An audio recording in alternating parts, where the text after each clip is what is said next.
So our brain is just like a computer that's receiving a signal, and then it's basically where we realize what's actually happening. And it's subjective. So it's not an objective experience. So when we define what subjective means, it means that it's up for interpretation. And so if you have a pain behind your eye, it doesn't mean that your eye has a problem. But what happens is you get an X-ray, an MRI, a CT scan, maybe it's in the ER, and they're looking for life-threatening things. But this isn't a life-threatening condition. It's just a really bad pain that's likely coming from your neck, jaw, shoulders. And so when they do these images, they don't find anything that would make sense for you to have this pain. Welcome to Beyond the Pain, the podcast that explores what it really takes to break free from chronic pain and reclaim your life. I'm your host, Leigh Brandon, and someone who's spent over 2 decades helping people get to the root cause of pain that no one else could explain. Whether you're dealing with long-term back issues, joint pain, nerve discomfort, or mysterious symptoms that just won't go away, this show is here to help you go deeper. Because beyond the pain, there's clarity, strength, and power waiting for you. Each week, we'll uncover the physical, emotional, biochemical, and energetic causes of pain and how to transform them. Let's dive deep into this week's episode. When you experience a migraine or persistent headache, it's natural to assume that the problem must be coming from inside your head. But what if the pain behind your eyes, across your temple, or throughout your head is actually coming from your neck? In this episode of Beyond the Pain, I'm speaking with Dr Jono Taves, a physical therapist, headache specialist, and founder of Novera Headache Center. Jono explains how neck dysfunction can contribute to migraines and chronic headaches, why this connection is frequently overlooked, and how previous injuries, posture, and stress may influence symptoms. We also discuss how targeted physical therapy and lifestyle changes may help reduce headache frequency and severity. So if you experience recurring migraines or headaches, particularly following a sports injury, concussion, or whiplash, this conversation may give you a different way of understanding your symptoms. Here's my conversation with Dr. Jono Taves. Jono, welcome to Beyond the Pain. Great to have you on the show. Yeah, happy to be here, Lee. Thanks for having me. Yeah, looking forward to this.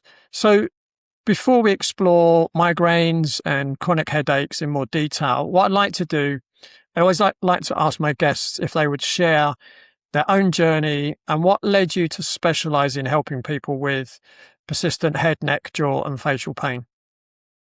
Yeah, absolutely. So I graduated as a doctor of physical therapy from the Mayo Clinic in Minnesota. And so the Mayo Clinic is a unique spot because I had access to world-class physicians and healthcare providers that were treating all sorts of complicated things and on the cutting edge of what our healthcare system could do. The unique thing there is like the Mayo Clinic and that program provided the foundation, but it didn't necessarily prepare me for treating headaches and migraines. I got introduced to sort of elements of this treatment with a few other physical therapists that were working on the neck in particular. So there was someone who came to our Mayo class and taught a course on the jaw and the upper neck and the biomechanics of it, so things like that. And then I started to work. When I graduated, I worked initially in a practice that was pretty hands-on. So we'd see like shoulders, back, all the classic physical therapy stuff that you think of. But it was all very like manual therapy focused, so meaning hands-on. And there I got experience in treating the neck. So I was able to apply what I had learned. And a lot of times I was treating headaches, neck pain, more so in that category. And then what happened was within probably 6 months of graduating, I saw my first migraine patient. And this is someone who initially I thought like, well, a migraine is a neurological problem. And so I can work on your neck, but that's something the neurologist needs to take care of. And they said, well, I've seen multiple neurologists, taken all the meds, and nothing has helped. And so what happened was I worked on her neck and her migraines went away. And it was this realization of, okay, if I did this with you, there's probably more people out there that have been misdiagnosed and need attention to their neck. And I just kept finding these people with migraines. And so that first year there were probably a few dozen, and it was like all of them got better. I mean, it was like Mm. 100% of people that I worked on had debilitating migraines for decades. Nothing had helped. They were feeling hopeless. I work on their neck, they get better. And so I dug into what the research showed and how these neurologists were using their clinical experience and research to guide their practice.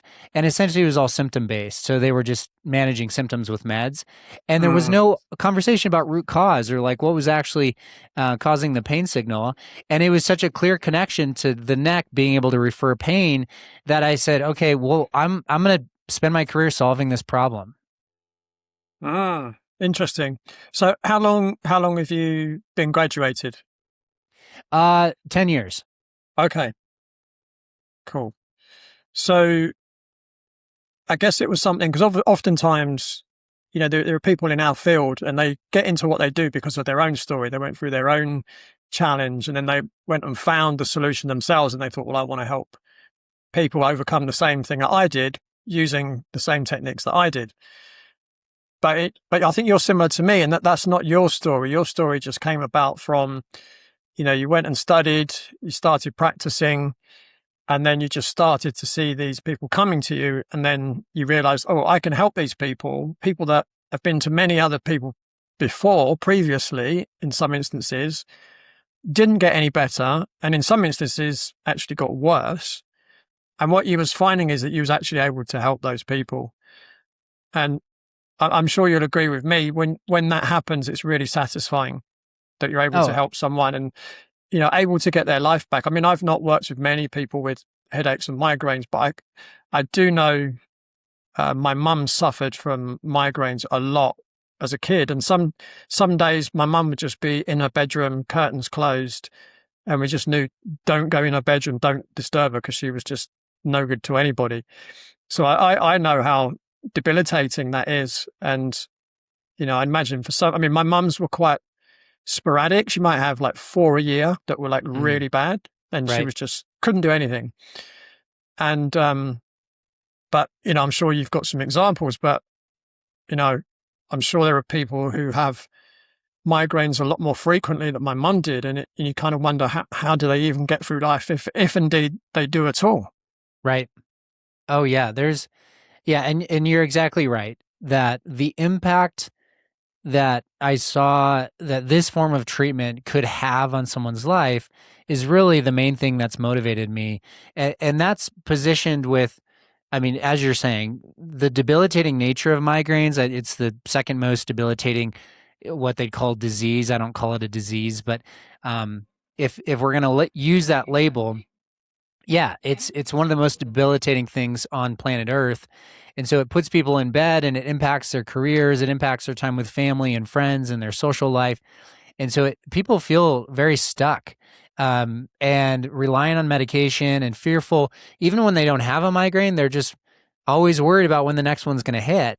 And it was just amazing to me as a physical therapist. You know, you think of oftentimes physical therapy um, is, you know, post surgical rehab and you're just like stretching knees and stuff.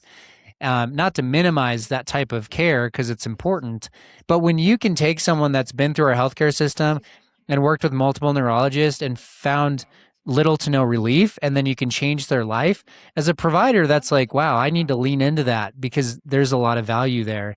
And it makes it very rewarding and enjoyable to be a provider, even though it's not easy. But over the years, we've come up with a framework that makes sense. And so we have a lot of confidence in something that's challenging. Mm. Yeah, and I guess there's probably a number of people you've worked with that they think you're a magician or an angel or something along those lines, because I often Sure. hear words Yeah. like that.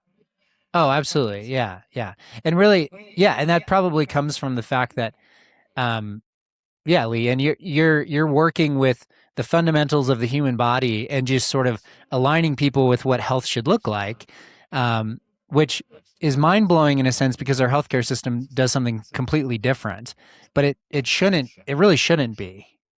Mm, absolutely. So why is it, in your opinion, that migraines and chronic headaches are so often misunderstood and in many cases mismanaged? Yeah. So the migraine experience is very complicated. So meaning it's unique to the individual in the sense where everyone has their own presentation of symptoms, and so the symptoms themselves are tricky because of two things. The brain, when it experiences pain, can confuse both the location and then also the type of sensory input. So our brain is just like a computer that's receiving a signal, and then it's basically where we realize what's actually happening, and it's subjective. So it's not an objective experience. So when we define what subjective means, it means that it's up for interpretation. And so if you have a pain behind your eye, it doesn't mean that your eye has a problem. And that's hard for people and doctors and our medical system to understand. And so referred pain and even the brain interpreting a signal as something other than pain itself is very confusing. And so when it comes to like the patient itself understanding like what is wrong with me, it's hard for the patient to understand, and it's also hard for the provider to understand. And so what happens when someone has like a one-sided stabbing pain behind their eye or in their temple, or it starts in the back of the head and wraps up and around, is we intuitively think that something's wrong with the head or the brain.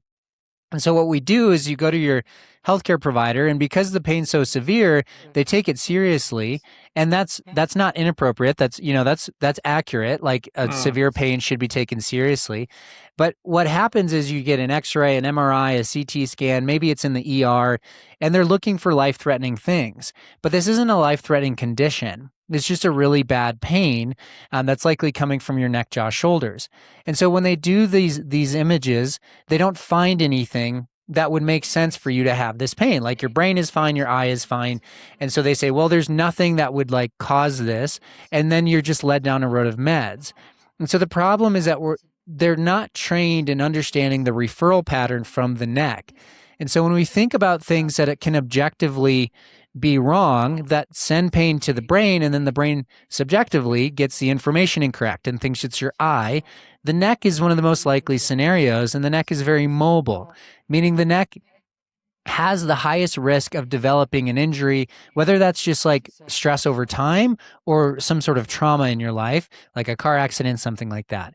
And so a lot of people, kind of like the teeth need to be brushed and flossed in order to prevent cavities, a lot of people are just unaware of the amount of stress they're placing through their neck, and then they develop a neck problem that then sends pain into their head.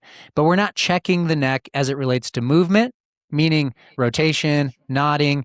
Now, most of our patients can do those things. It's just specifically what happens in the upper neck, which is where we get most of our mobility, and the area that's going to send pain into the head. And so because of these dynamics of pain kind of confusing us, okay, it's behind my eye, let's do an MRI, it feels very severe, like I'm dying. So let's check for the things that are going to, like kill me essentially. And when those things are cleared, and then we just go down this road of symptom management, and essentially what our healthcare system has done has used this like cyclical reasoning of like, okay, medication works, so therefore this is a brain problem and a chemical problem of like serotonin levels, things like that. When really that's just, you're looking at the brain's response to pain itself, you're not finding the source. And the most common underlying source is an actual neck issue. Yeah, I mean, the one thing I was thinking as you were speaking there is the fact that pain doesn't always mean tissue damage, right? Yeah, particularly absolutely. in the bit that's hurting. But I completely understand why someone might think, oh, if there's pain in my head, there must be something wrong with something in my head. Right. That's Right. very understandable. But I think for me, and this is certainly very much part of the Czech philosophy, is that when you're in pain, particularly persistent chronic pain, the question is not how do I get rid of the pain? The question is, what is this trying to tell me? What potentially is this trying to protect me from? Because that's what pain signals are, right? They're danger warning signals. Right. Exactly. Right? If you step on something sharp, you want pain because that's going to prevent you from sticking whatever this sharp thing is straight through your foot, right? Or, if you've got your hand on a hot stove, you want to feel it, because otherwise your hand is going to melt away into nothing, right? Exactly. So pain is a blessing, right? There's a great book called The Gift of Pain, right? And if we didn't have pain, those examples I've just mentioned, you would go, trod on anything sharp, you would completely obliterate your foot. If you didn't know that your hand was on a hot stove, you would completely destroy your hand. So pain is there to help us. But the question is, what is it trying to protect us from, or what is it trying to tell us? Rather than how do we get rid of it? Right. And yes, pain is unpleasant, but it's unpleasant for a reason, right? So what I'd be quite interested to get your opinion on is there a difference between migraines and headaches? And if so, what's the difference? Yeah. So this is a really good question. I'll probably give more context than potentially what's needed, but I'll give context because I feel like it's helpful in the answer. When I'm trying to answer this question, you have to understand that the term migraine and then headache to some extent but the term migraine in particular is a diagnosis that comes out of a model that I don't particularly ascribe to. Okay. So what that means is when you go see your primary care doctor or your neurologist, you will very likely, with any sort of head or facial pain, you'll receive a diagnosis that's based on your symptoms. So again, those subjective symptoms you're sharing with that doctor, like I have a debilitating eye pain and it's accompanied by light and sound sensitivity and I get nauseous and there's an aura or something like that. Then they'll say, okay, that's a migraine. So now you have the diagnosis of migraine, and that migraine diagnosis is essentially a way to communicate to other providers in our healthcare system that you fit into a category that requires medication. And so when we're looking at interaction with our healthcare the environment, the migraine diagnosis has some risk to it because you're communicating there's no underlying cause. It's classified as what's called a primary headache. And a primary headache is basically saying like there's nothing else to look for. The pain itself just needs to be managed.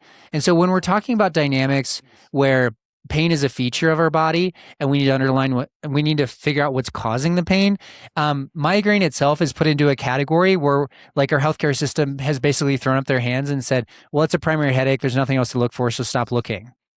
And I actually have people like get upset that like we're finding something that's fixable. She's like, no, it's a primary headache, like you can't find the underlying thing. And so it just that's the risk in the migraine diagnosis.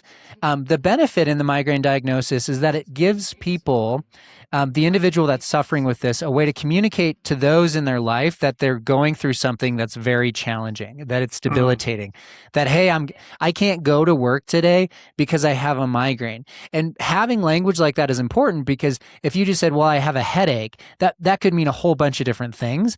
And because lots of people have headaches and they just push through them and it's no big deal. And so there's pros and cons. A headache itself. Now, okay, going back to migraine, the diagnosis itself is going to be based off of a debilitating pain. Usually it's one-sided, and it'll be accompanied by lights and sound sensitivity, maybe nausea, and then sometimes there's an aura, which is like something that is before the pain itself, and oftentimes it's a visual disturbance, something like that. And so that's like the classic definition of a migraine, whereas a headache can be, so there's different types of like headache diagnoses. Like tension type headache is one of the most common, and that's sort of this band strap-like presentation in the forehead that builds up throughout the day. The most common type, like if we're going to use the diagnosis within our healthcare system, it would be a cervicogenic headache. And so this is basically a headache that comes from the neck. That's what that means. And I've been doing this for 10 years and treated, our practice has had over 1,500 cases. And then a lot of those are specific migraine diagnoses, and we're treating the neck and their migraines get better. And so by default, that would mean we're treating cervicogenic headaches. And so when we're trying to understand like these diagnoses, like most people are just misdiagnosed, if I were to say it bluntly. Mm. But I also don't necessarily care so much about the diagnosis. I just want to talk to you and understand what your situation is. And once I get that information, then I'll know what to do. But the diagnosis itself, if you said, "Oh, can you treat migraine?" It's just like trying to talk a different language because I don't work in that world, if that makes sense. Mm. Yeah, absolutely. Just going back to the question as to, why are many of these cases mismanaged? And you kind of touched on it, but I'm going to add a little bit on. Um, and I'm just gonna be honest. You called it a healthcare system. I think you're being polite calling it that. The system, let's call it. Some people call it a sick care system. Yeah. Is run by corporations whose really their ultimate goal is to maximize profit.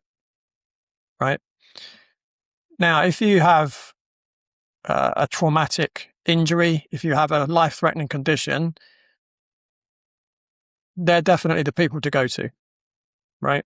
Don't go to a homeopath if your leg's hanging off. Right. Okay? Right. If you're dying. Yeah.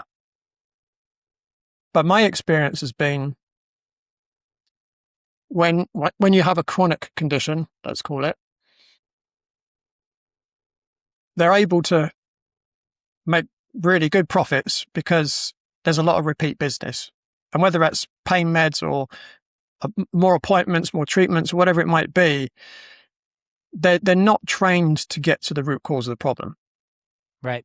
And if they did get to the root cause of the problem, it's going to hurt their profits, which legally they're supposed to maximize, right? And they've got shareholders who are going to say, well, hang on a minute, you're not maximizing profits. So it's a bit of a merry-go-round once you get on that, right? And it's quite difficult to get off, particularly, you start on one, let's call it, a pain medication that may have side effects. But of course, there's another medication for that side effect, right? And then that creates another side effect. Oh, we've got another medication for that. And before you know it, there's a member of my family, they're on 18 medications a day. Yeah. Right? Yeah. And they're all toxic. They're all creating further imbalance in the body, right? But if you get straight to the root cause and you deal with it at that level, and we'll probably come on to talk about it as well, but if you can empower the person to play a role in their recovery, now all of a sudden they're not profitable. Right. So there's big financial interests into not achieving a good result. Let's just put it that way. Yeah. Actually, so Peter Attia in his book Longevity, he had a really good insight. He kind of frames it as instead of lifespan, he has a health span chart. And so, but there's data to show that our healthcare system, or the system, has not actually improved quality of life at all. And so our quality of life still drops off at the same period of time. But what happens is we have what used to be we die is we live, but we're sick. Like we're just sick for a longer period of time. And so our healthcare system is really good at keeping people alive, but the quality of life is of no concern. And that's kind of what you're hitting at is like sick people that are alive for a long time are worth a lot of money. And that's why our healthcare system is so very bloated and makes a ton of money, because there's a lot of sick people that they're very good at keeping alive. And then, it's repeat business. Whereas health span, you ask different questions. You try to understand, like, why is this happening? And then if you can have a health span that's like you live into your 80s and 90s and you're actually functional and healthy and not relying on meds and you're physically able to do the things you want to do, that's a very different type of healthcare system, and the one that we should be working within. Yeah. For me, it's all about quality of life and having choices, right? Because you can become a prisoner to your pain, right? If your pain is preventing you from doing the things that you want to do in life, if it's preventing you from making certain choices, you're no longer free, right? Freedom means you have choice. If having pain means, you can't socialize, or you can't play with your grandchildren, or you can't go to work, you're not free. You're a slave. You're a slave to the pain, right? Right. So for me, it's all about being able to do whatever you want to do whenever you want to do it, and having no limitations. Right. And if you've got a migraine, I mean, I don't know if I've ever had a migraine. I've had the odd bad headache in my life. But, if I was having those on a regular basis, my life would not be fun.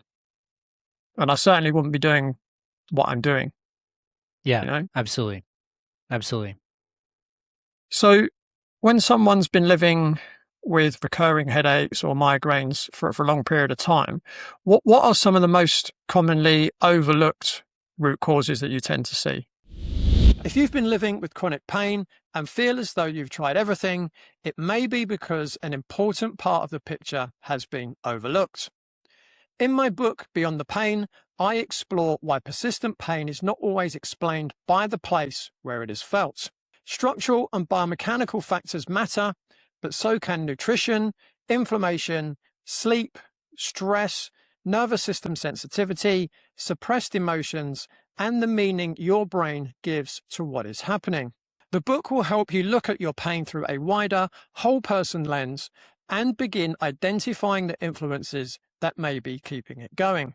You can find Beyond the Pain in paperback and ebook through the links in the show notes. Yeah, well, this is a good segue into our three-spoke framework. And so some people might be thinking like, well, surely the neck isn't the only variable, and they would be correct. And so we have a three-spoke framework, and so there's three sort of buckets that we look at when we're evaluating and then educating someone or treating them going through a process. So the first bucket here is going to be the source of pain itself. And so something needs to send pain into the head. We don't ever take the assumption that like the brain is just manifesting this because it's like a chemical thing. We don't believe that. And it's because it's not like we don't find it to be true. Like I've yet to find the person, and we have people that fly in from all over the world to come see us. So like I don't think they're just hiding out there. But what's happening is there's something sending pain, and that's been overlooked, and it's usually the neck, the jaw, the shoulders, and it's a movement problem. So the way that the individual is moving is either restricted or dysfunctional. And so they're going through life and they're just carrying a lot of tension, even though they're able to do, they're still able to turn their head, reach up overhead, things like that. They just have pain associated with it, and that's a headache. And so understanding what's actually causing the pain is the first step. The second thing that we look at is what we call developmental barriers. And these are things, one of the biggest things in this category would be like someone's airway and their quality of sleep. And the reason we call them developmental barriers is because someone's sleep quality and airway is impacted to a great extent by their upbringing in their childhood. So when they were an infant, were they breastfed and were they given solid foods? Did their upper palate get to like expand and widen because their tongue was swallowing and pressing up against the roof of their mouth properly? Because all of that in development is key for this like widening of our upper palate, and then our jaw will come forward. And then the upper palate widening is actually going to allow our nasal passage to open up. And then we can breathe through our nose. And breathing through our nose is how we should breathe 100% of the time. I mean, I guess if you're like, moderate to higher intensity exercise, things like that. But if your mouth is open, you are breathing through your mouth and you're doing it wrong. And so mouth breathing limits our body's ability to get into the rest and digest, that, the parasympathetic system. And so what we want to do is breathe through our nose. It produces nitric oxide and gets us into deeper rest. And so the sleep quality of someone can be impacted if all of that developmentally didn't happen. And then what happens is not only is their sleep quality reduced, which has impacts on their body's ability to recover and tolerate pain, but also it increases the amount of tension through their neck and jaw. Because if you're mouth breathing at night, your head's cocked back, and then you're trying to just keep your mouth open by like thrusting your jaw forward over and over because your tongue's probably falling back and blocking your airway. And then we get into like sleep apnea and stuff like that. And so we look for things like that basically developmentally you inherited from your mom and dad, or you inherited hypermobility or a long neck, or the predisposition for injury, or like developmentally your environment or lifestyle just didn't allow for this sort of stuff to develop properly. And so we want to find those things and address them. And then the third thing we look for is what we call the general health category. So everyone we work with, we want their general health to be as good as possible. So what does your diet look like? Are your hormones balanced? Are you stressed out all the time?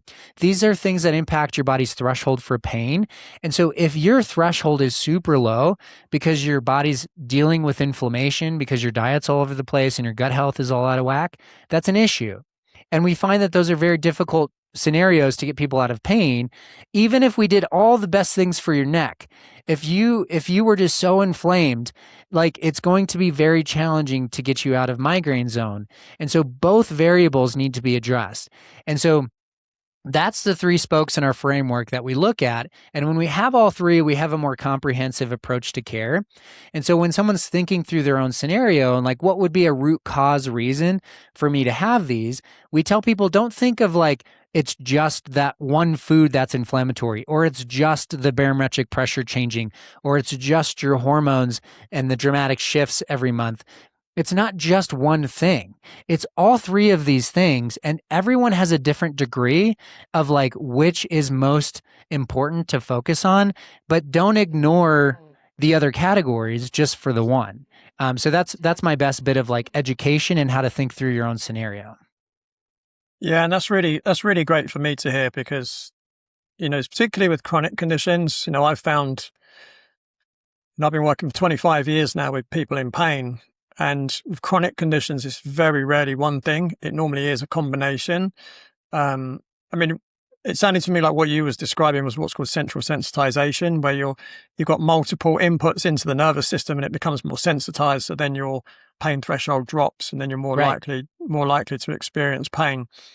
One thing that I talk about a lot in my most recent book, Beyond the Pain, is my theory that there are four main areas of causation of pain.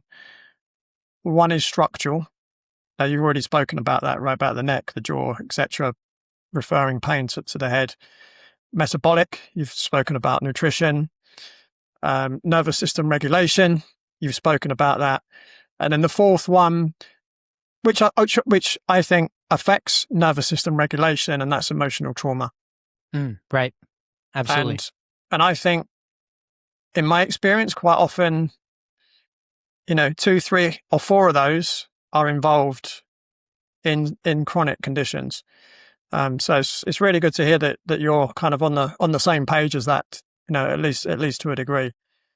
Oh, absolutely.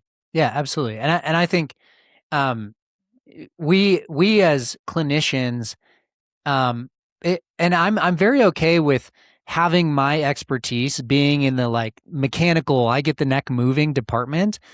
And so oftentimes we're leveraging the expertise of others, such as yourself, because I don't feel the need to be an expert in each of those areas. Meaning, if you have a significant airway issue, it's not me. If you have a significant gut health issue, it's not me. But what we do is we create a team of people that all have their lanes. But if any of those people, if I were to send someone to a provider and they'd say, well, it's not your neck, it's just your gut. I'd say, no, don't tell the patient that, because that's not true. And so sometimes we fall into like we pigeonhole and we say like, we're having success, and so this is the problem. And so what I've learned throughout my career is like, you can have your lane in your specialty, but like zoom out and understand the whole picture, because it's so important. Absolutely.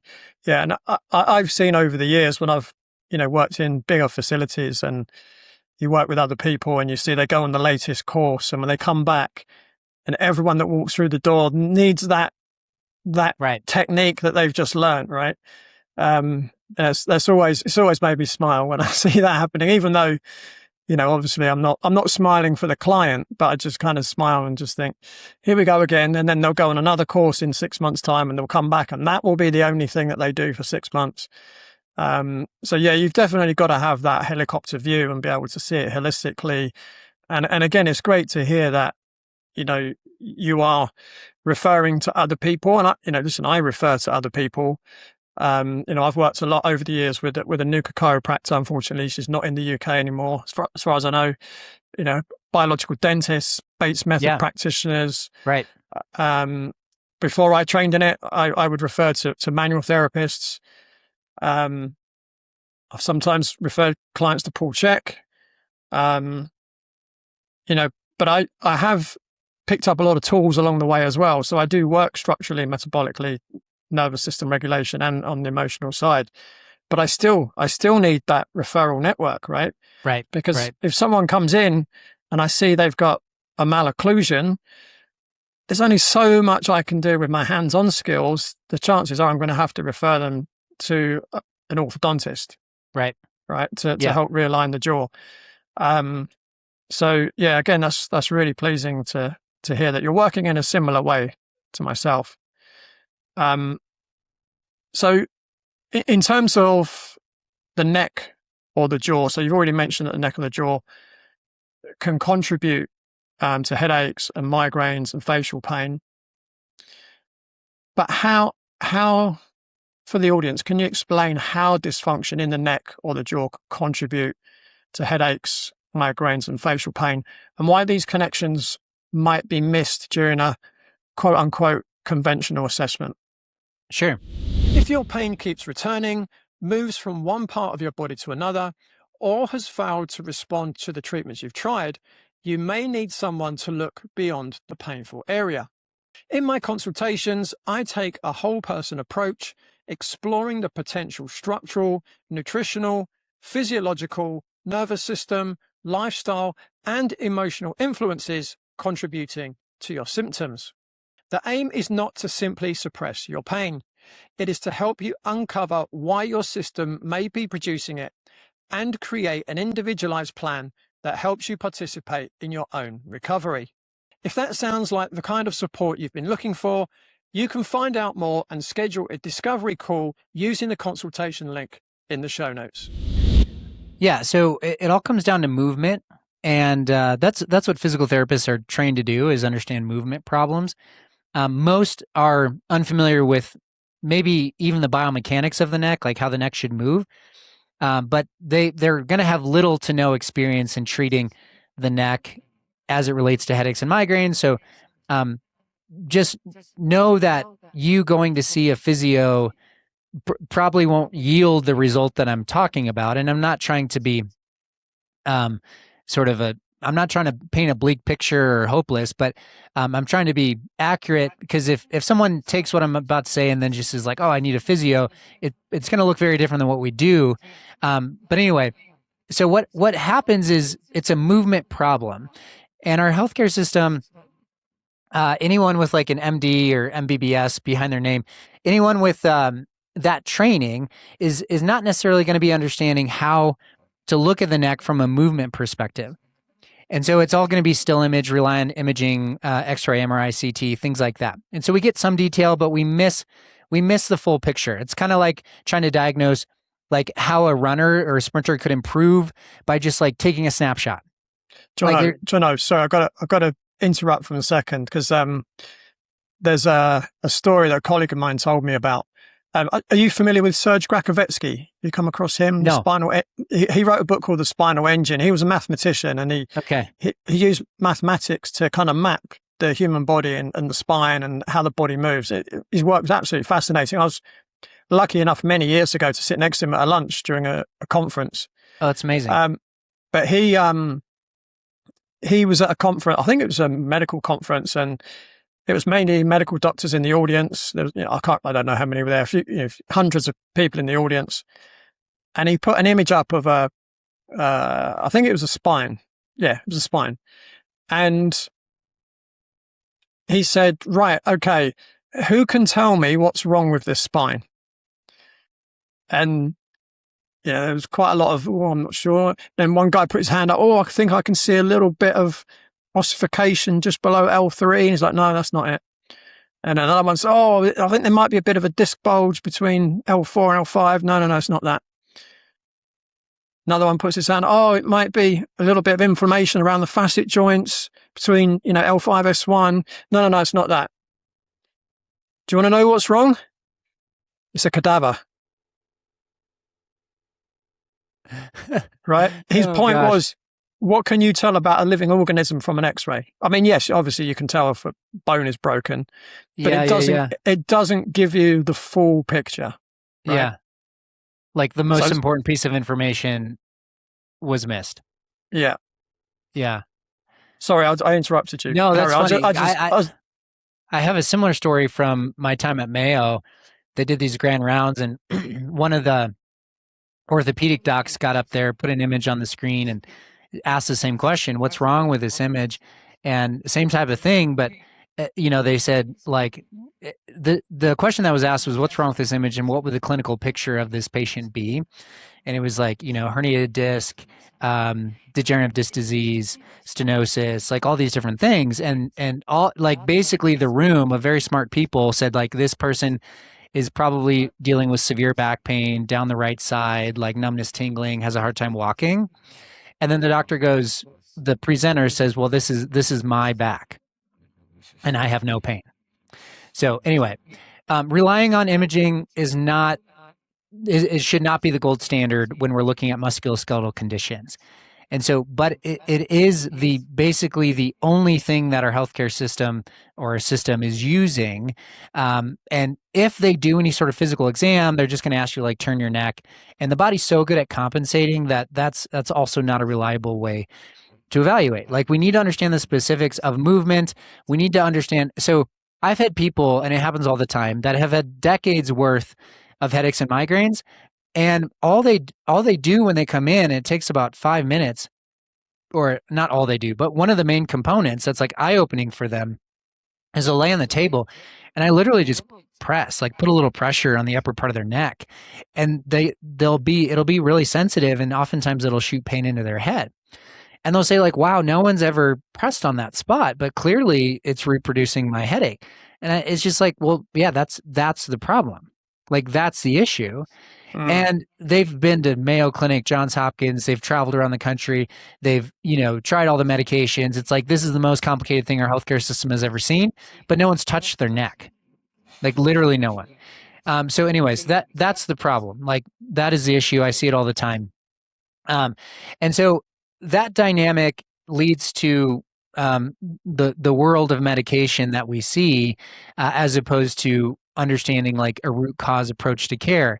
And so when it comes to addressing these things, yeah, it doesn't take a lot to diagnose, just because a physical exam and understanding what movement in the neck should look like, and move. When I say movement in the neck, so we have two bones, the C1 and C2, or atlas and the axis. The atlas is going to basically cup our head, the base of the skull. It allows for nodding, a little bit of side bending. And then the axis is a thumb-like structure, and it sits just below the atlas, and it allows the neck to do rotation. It does about 45 degrees, so about half of your full neck rotation. And we typically find that both of those are pretty restricted. Like there's not a lot of movement there. And so one of the differences, so you mentioned NUCA chiropractic.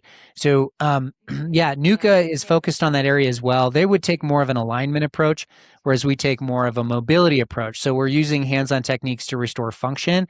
It's not that we don't care about alignment, but we would just take the approach of once we get things moving, that's more, in a sense, like alignment will follow once the body understands how it can move again, and you're not increasing amount of stress just to try to compensate to get these movements done. Once we free up joint mobility, then the pain will reduce. And so that's kind of the idea, is like specifically the upper part of the neck does a lot of movement. It's overlooked because we're using still images. And once we find it and correct it, like these very complicated scenarios start to get much simpler to understand. What techniques do you use to increase the mobility in the neck?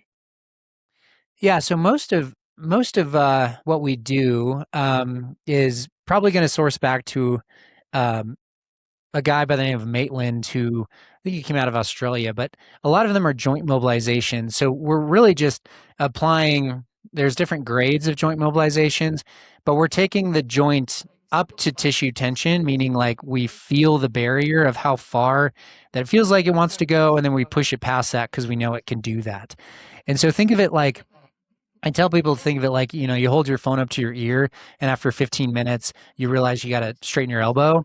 And the whole idea is your elbow wants to move. And when you hold it in a static position, it starts to get achy. And so think of that over time. So if you didn't actually extend your elbow and you just kept it in that flex position over years, you would have an adaptation of the tissues around it. So like the ligaments that surround that joint would adaptively shorten, and every tissue in our body is adapting to the stresses or the lack thereof. And so basically, when we have an injury or a sedentary lifestyle or the stress that's built up in our neck, it'll guard. And over time, it just doesn't want to move the way it should. And so we just apply specific pressure to these segments with our hands through the joint mobilizations. And we repeat that. So it usually takes, we're seeing people twice a week for a couple months in order to get their neck to actually start moving again. And then we have a device that we sell for people that can't come see us in person, but it's just a specific pressure to the upper neck that's focused on movement. So is it like a manipulation?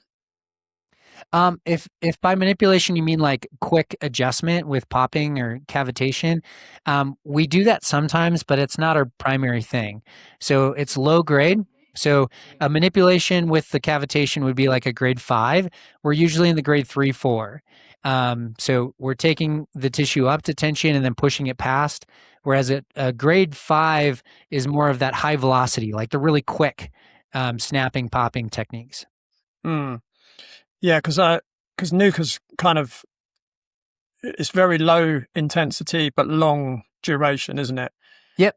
So they would be more in line with our approach, as opposed to like if you compare it to a traditional, if I can call them traditional chiropractic adjustments. Yeah. Yeah. And once you've worked on the mobilization, do your patients and clients get exercises as well to try and maintain that range of motion? Yeah, for sure. So we're looking at lifestyle changes. So the head is heavy. It weighs about 10 to 12 pounds. And so if you think about a bowling ball that you're carrying around throughout the day, if I gave you a bowling ball, you'd be shifting the weight throughout the day, because just holding it in one position, you'd fatigue.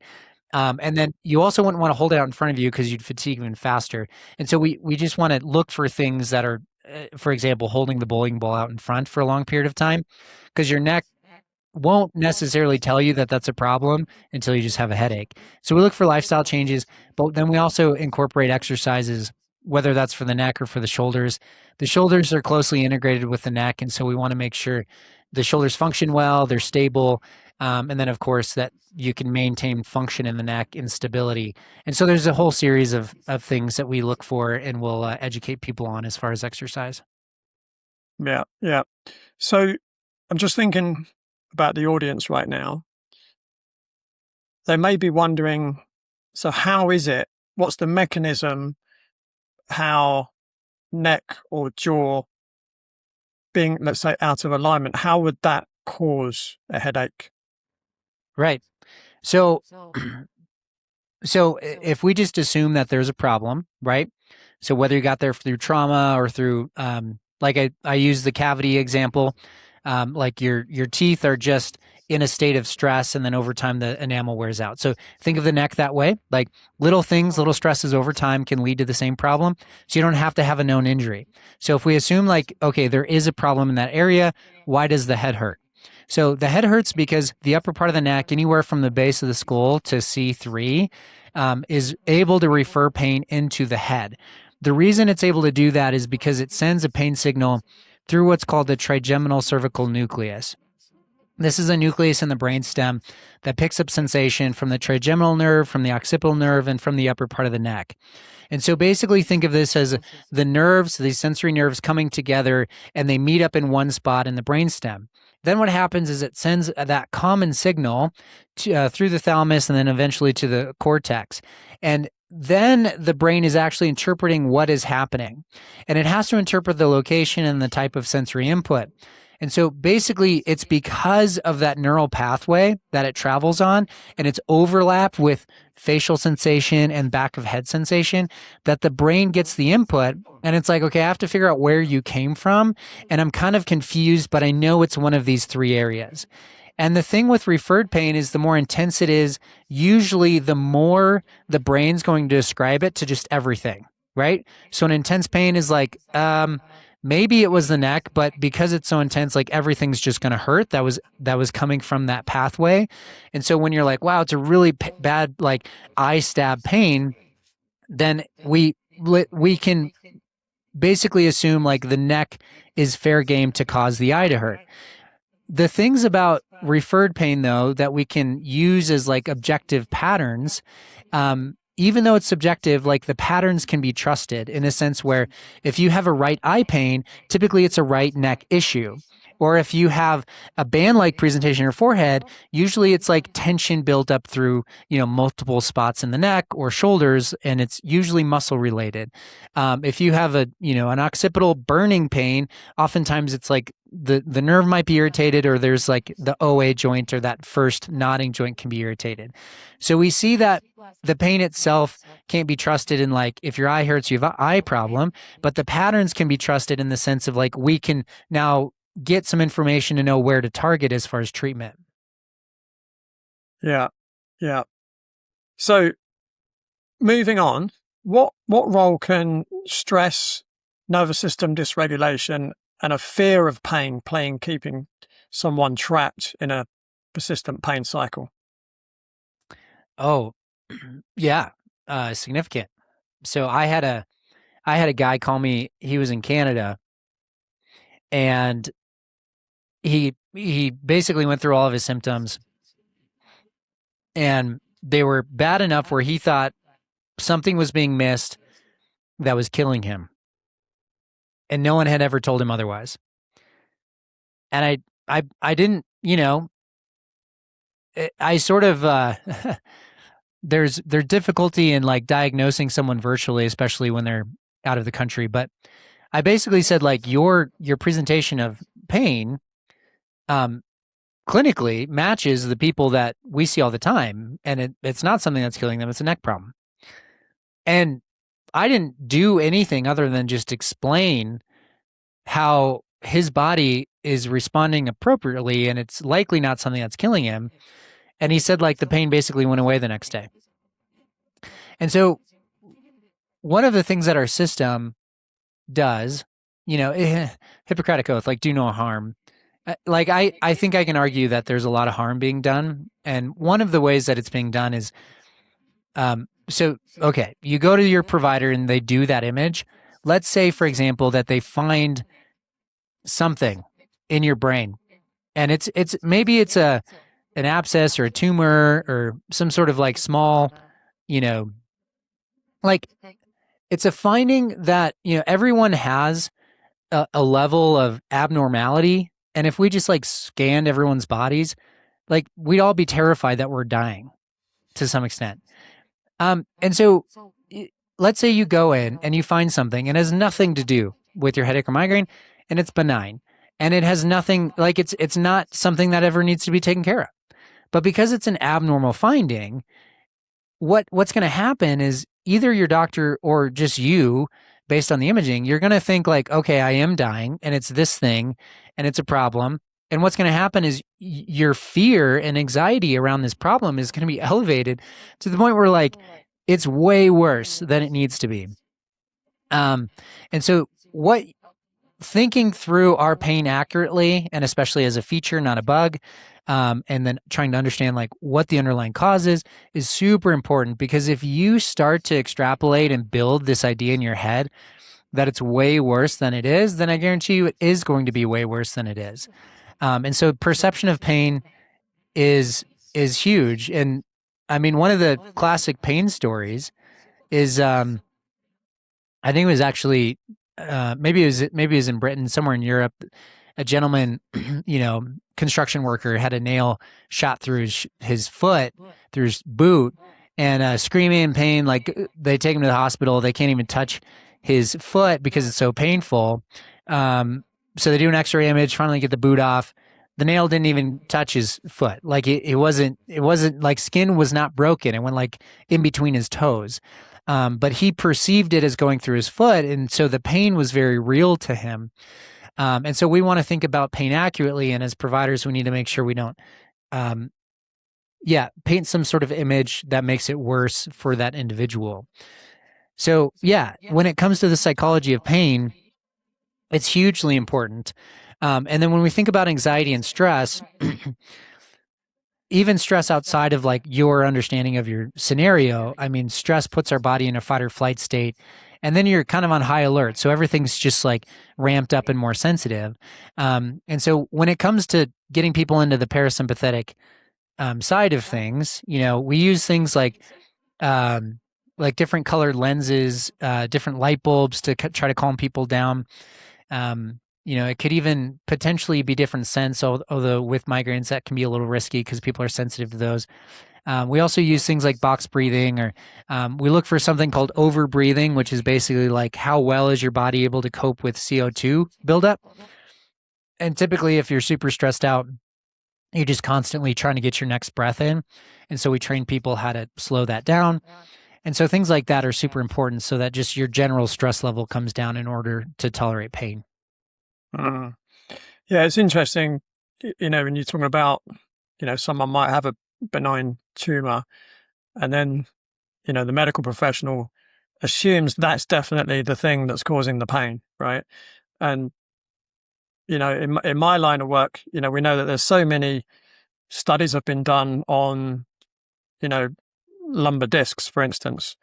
And, it depends on the study, but could be anywhere from 35 to 76% of the adult population have bulging lumbar discs, but they don't have any pain.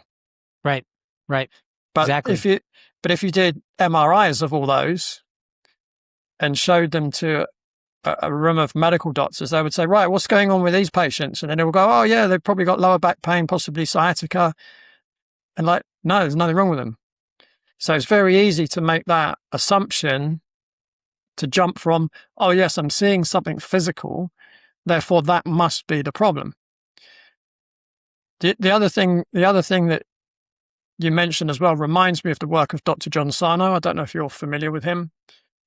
No. Yeah. Tell me about it. So he passed away about 10 years ago, but he was kind of big in the 70s and 80s. And it's interesting because pain science is kind of, I wouldn't say caught up, but they've started to validate his general idea. There's certain things that he didn't quite get right, but his general idea was completely correct. Well, I say completely correct in some cases.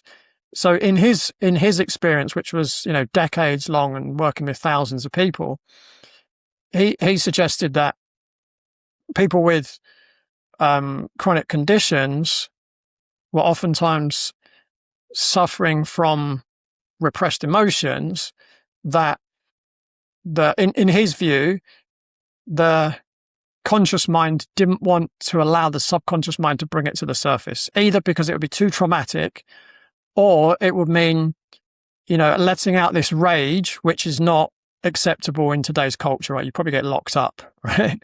Right. And what he was saying was the brain would create pain in an acceptable place in the body. When I say acceptable, it might be, for instance, lower back pain is very common. So it might be in the lower back, or it might be, someone does a lot of gardening, so they're always bent over. So, if you get it in the back, it'd be acceptable. If it was a runner, it might be in the knee, for instance. And it might be whatever's the fashionable, condition of the day. But his view was that the pain would distract the person from addressing their emotional trauma.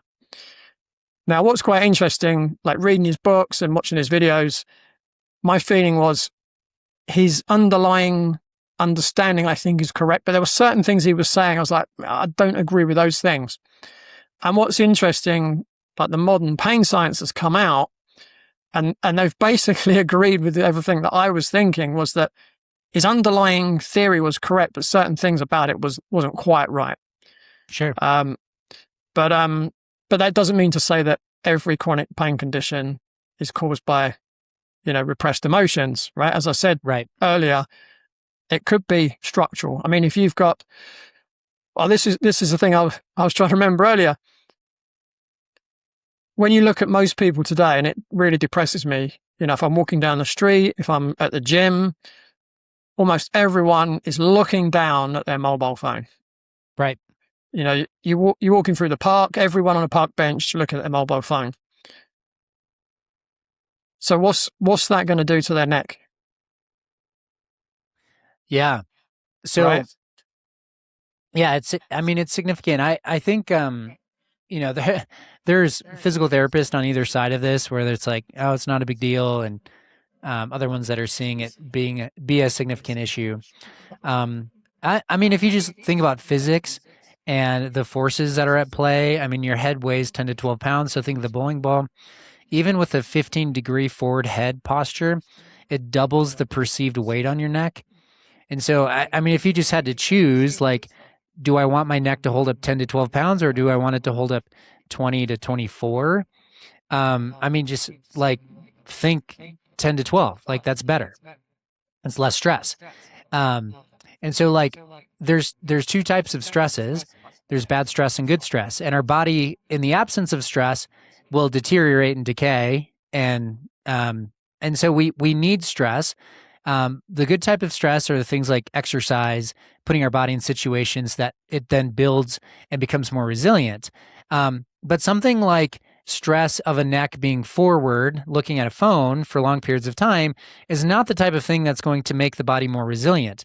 Now, over time, you'll adapt and become better at doing that. But that is also, it's dysfunctional in the sense like that's not how our body was designed to move. And therefore, it will lead to dysfunctional movement patterns when you try to do other things, or there's just going to be stress that builds up over time. And so do I think that all headaches and migraines are connected to like phone issues? No. But is it something that I would consider? Absolutely. And not only the neck, but also we have the impact on our visual system. And so the eyes have to look down and in. We're also seeing screens from an optometry perspective limit the amount of blinking and hydration of the eye that's happening. And so there's this dry eye effect where like the actual like tear duct will stop functioning, and like there's kids that can't even cry because their tear duct wasn't functioning with their blink to like hydrate their eye enough because they're just staring at screens. And so not only is it a neck issue, but we have like the eye looking down and in, which can cause this little tiny muscle called the superior oblique to get irritated. And so a lot of people with headaches will press there because that's a problem. And then there's also just the actual optometry perspective of the eye ball. And so there's all sorts of things that play into that. But yeah, staring at screens not good. Yeah. I mean, years ago, I'm old enough to remember when I used to commute into London for work, and you're on the what you'd call the subway, and everyone that's sitting will be sitting there with a newspaper, right? So they were still looking down, but just not as much. They were not as much of an angle, and they're not necessarily looking inwards all the time because you're looking across. And if you were standing up, there wasn't room to read a newspaper anyway. But today, there's room to be staring at your phone. But it's not just phones, is it? Like you said, there's other screens, and most people don't set their computer up very well, so they're always looking down. Right. If anyone's around people that are shorter than them, they're probably looking down all the time. And, one of the things about, particularly the muscles on the lower part of the neck as you're looking down, they're lengthening, right? Well, that's putting quite an eccentric load through those muscles. And we know that doing that over a long period of time can lead to trigger points. Right. Right? Right. And trigger points in the neck can cause headaches, right? And, that one of the things that I love about the check system is the fact that we do very detailed physical assessments. Yeah. We do, Paul checks invented a specialized tool to measure the position of the head. It's a patented product, and it's the only one that I'm aware of that can actually measure the position of the head. And in the 25 years I've been doing these assessments, I'm seeing an increase in the amount of forward head posture in people. Luckily, mine's going the other way. Mine was terrible 25 years ago, and it's a lot better now than it was, but it's still not perfect, right? Because, living in the modern world, it's quite difficult to not look down, right? Right. Especially, I do read a lot as well. And, that's when I tend to do most of my looking down. I tend not to use my phone much at all. But yeah, it's definitely worth considering that there are multiple potential causes of headaches, like you were saying. You're not just going to look for that one thing that's going to solve the problem. And I think, sadly, a lot of people, whether it's headaches or other pain conditions or any other condition, they're looking for that one magic bullet. And my experience is, with any chronic condition, it's normally a combination of, a number of things, and definitely, reducing the overall load, what we'd call physiological load or allostatic load on the body, getting the body more parasympathetic, allowing it to rest and recover, really improve that pain sensitivity. And, to do that, you've got to look at it from a holistic perspective. Right. Absolutely. So I've got one final question for you. If someone's listening and they've, pretty much accepted that headaches or migraines will always control their life, what practical steps could they take today to begin addressing the underlying causes and moving towards recovery? Yeah, it's so there's definitely a different degree. So sometimes people will listen to my podcast, the Headache Doctor podcast, because we're obviously talking about headaches and practical things to do, and they will put into practice what we talk about, and they'll find the relief that they're looking for. And then there's others that will put the things into practice, but it's not enough to get their situation to change substantially, and that's why we exist and providing the care that we do. And so I'm putting that caveat on there because how I like to make decisions is not necessarily like, okay, if you try something that is just generally improving your overall health and you're improving mobility or you're improving your diet and it doesn't seem to yield the results you were expecting, don't use that as like, okay, I can be critical of that and that wasn't working. What we tell people to do is move forward in a direction of general healthiness, and don't necessarily validate it based on your relief, because these are complicated things, and sometimes you might have hope that like changing one thing will yield a good result, but if it doesn't, that doesn't mean that thing wasn't helpful for your overall condition. And so I tell people to get time on your side. And you get time on your side by looking at those 3 buckets in the framework and trying to implement things in your own life that will improve each bucket. So for an example on each, if it's, okay, I want to cater to my neck. Well, it's like, okay, let's have a standing desk. Let's do things like chin tucks throughout the day to try to like get our neck moving. Let's go on walks frequently. Let's try to incorporate an exercise program. So give your body the movement throughout the day that it needs. If you're like, okay, maybe I have an airway issue, some simple things you could do is wear like a nasal strip or like a breathe right strip to try to open up your nasal passage. Mouth taping can be a helpful thing. Get your sleeping position right. Get a pillow that's supportive, things like that. If it's, okay, my general health seems to be an issue, well, look for things that are generally not healthy in your diet. Maybe you find yourself craving sugar, or you have an addiction to soda or something like that. Maybe you need to work with a functional provider and actually get to the core of like your gut microbiome and how you can correct it. And so there's different levers that people can pull, but I would encourage anyone to just think of your own health journey in your life and look at the physical, look at how you're sleeping, look at your overall health, and like make decisions to move forward in those directions.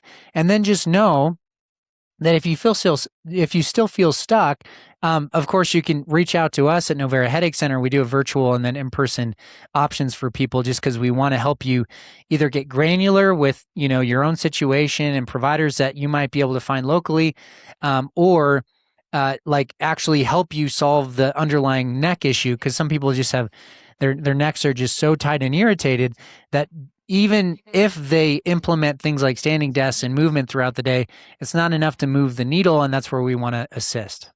Yeah, absolutely. I've got one more question for you. Okay. I lied. Yeah, that's okay. I think I know what you're going to say, but I just want to hear you say it. Sometimes things like Botox injections, I know, are used for headaches. Yeah. What's your view on that? Yeah, I love them. I'm just kidding.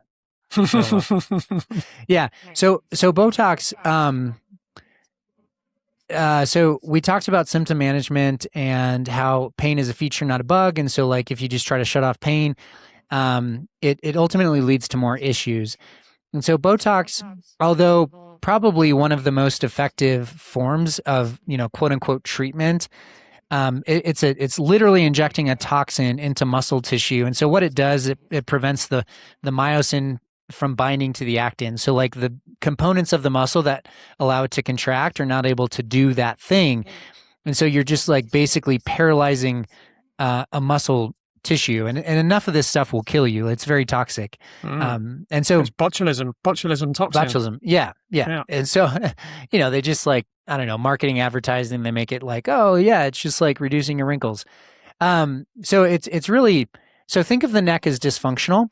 And so when the neck is dysfunctional, there's these trigger points that develop. So the muscles get angry and then they refer pain into the head, right? And so Botox is a very simplified way of like not solving that problem, but like treating it, because you're basically taking a muscle that's angry because it's having to do a lot more work than it wants to, and then you're shutting it off. Okay. So like that muscle in your neck was having to do a lot of work to hold your head up, and then you shut it off. So what happens? Well, what happens is not that your head gets lighter or your neck starts moving better, or that the problem's solved. What happens is all of that stress is still there. It's just transferred to something else. And so what we see when people get Botox over the course of like, a year plus, multiple years, is that their necks get very stubborn and very hard to treat, because they just keep eliminating the muscle that's trying to help the body function, and they shut it off. And then the stress just gets translated. Usually it's to joints, to other muscles, to the first rib, and they just present with very, very stubborn necks. And so even if there's short-term relief, what I tell people with any sort of medication and Botox as well is like medication or Botox needs to heavily be evaluated based on, if you are so debilitated you can't operate, but medication allows you to operate, then in the short term, there's probably a window where I'm okay with it. But if we are not trying to address the underlying problem and we're seeing this as just like an ongoing thing, then that's an issue.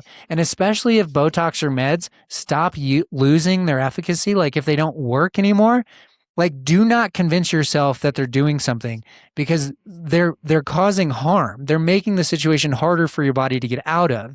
And so there's a very short window of like the medication or the Botox is working that I might be okay with it. But otherwise, yeah, we need pain to understand what's happening. Yeah, that's exactly what I thought you was going to say. Yeah. Yeah, you got me pegged. Yeah. Jonathan, this has been great. What's next for you? Oh man, what's next for me? I am working on a book. It doesn't even have a title yet. We're working on editing it.